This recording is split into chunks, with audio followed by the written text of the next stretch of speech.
and welcome to this final episode in our series of financial wellness webinars brought to you courtesy of Bank Windhoek. Over the last 9 sessions, we've looked at various areas of financial planning. We've covered the basics around life insurance, we've looked at savings, budgeting, how do you manage your credit rating, through to investments, and even the very challenging topic of how do we ensure that we leave a proper legacy. I'd like to latch on to leaving a proper legacy by looking at how do we, in this final episode, pay it forward.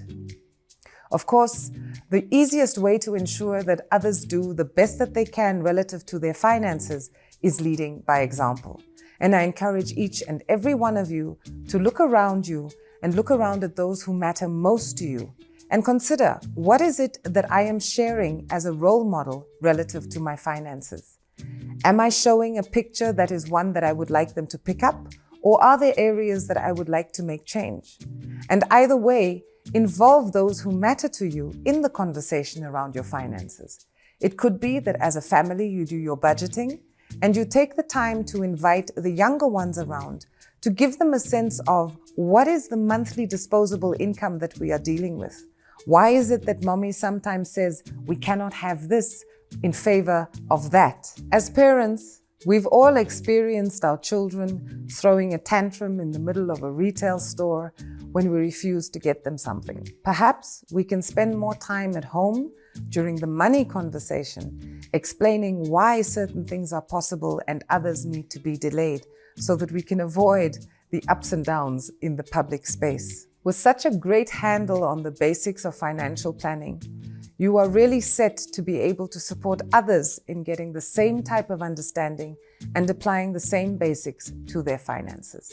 We've already looked at leading by example. We could further share many of the tools that we have learned throughout these sessions, be it recording your daily expenditure, determining how much you need to save for a rainy day, and many other examples that really give us an opportunity to participate in making sure that finances is easy for everyone.